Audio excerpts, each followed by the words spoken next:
Alright, this is a water separator. It looks a lot like an oil filter. This little part here just spins on and off, and it's a little canister. It's kind of like if any of y'all ever drove a diesel truck, you would have had a diesel filter, fuel filter that you would have to change from time to time. And basically it's a water separator is what it amounts to.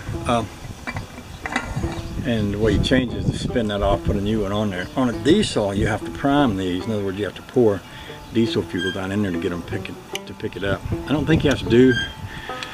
Bill's pontoon boat had one of these, and we didn't prime it when we changed the filter on his. So this is actually looking like a pretty simple setup. I don't want to permanently attach it to the boat, and I don't want it in the way. So I made this with these two little pieces here that literally can slide behind this thing, and it'll sit right there, and it's just about level. And then what I can do is cut this piece of line here, and I can run the side that goes into the motor here, put a clamp on it, run the side that comes from the tank here, put a clamp on it, and then all the fuel will run through this before it goes to the engine. It should be pretty easy to cut and splice this into place. Yeah, so that's what I'm thinking about doing, and then restarting it again to make sure that this thing has a bulb pump on it, and the bulb pump may prime this. Like I said, I don't believe I would have to take it off to prime it. I'm going to grab that fuel tank, move it over here a little bit, get it a little closer to me where I can work with it a little better. In fact, here's what I'll do is go get me a sharp blade, and I'll just climb over in the boat, and we'll do it up in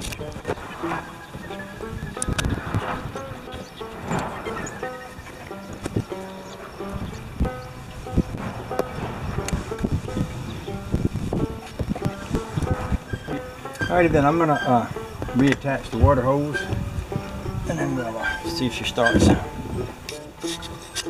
Okay, we'll give her the test.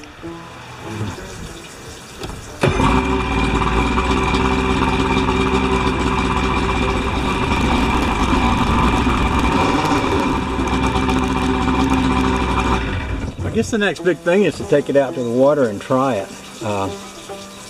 And I've got, like I mentioned, one of Trish's grandkids that wants to do that. So I think we can call it good for now. Let me say this too about the gas tank setup. I mentioned I had that spare gas tank. I also have a spare gas line that fits that spare gas tank, just in case if this were to cause any difficulty here and I wanted to bypass it altogether, I could. And I should be able to shove this tank right over inside up under here in such a way that I can more or less get it out of the way. And that should work just fine. Just about like that.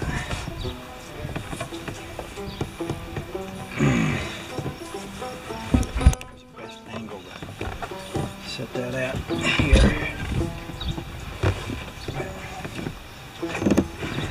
I got room for it and another tank back here, but I don't feel like I need them. You know, we don't usually go on a great long trip, and having one 6-gallon tank and a 3-gallon tank for backup seems like more than plenty.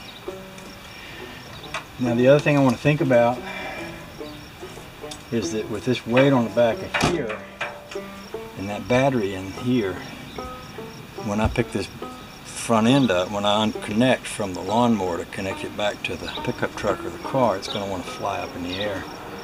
So I probably need to think about that. What I might want to do is just put something under the motor that won't let it go up. That way when we get ready to go to the lake and I need to hook it to something else, I can do that without causing no great drama. It's been a beautiful day, and I've enjoyed sharing some of it with y'all. I hope y'all are having a great day wherever you're at. I'm going to put away some of these old lines and my tools and stuff, and we will kind of think in terms of doing something else till we get ready to go to the lake. I don't hate this setup. fact, I kind of like it. It is movable. It makes it pretty flexible. I'm talking now again about the filter. If I wanted to take it off, basically I can just lift it off. I can also kind of shove it up under here. There is some wiring over here because the battery's over here, but I can sort of shove that under the edge of there. More or less get it mostly out of the way. I thought about tucking it on the other side, but there's a hole right here on this side where everything comes through, and there's not a hole here. So if I had put that over here, I would have needed to make my lines long enough to go from there all the way over here, back over to here, and everything. And I didn't want to have lines stretched all over the place up under there. I was thinking less line would be better. Anyway, that was my thinking. Okay, I'll stop now.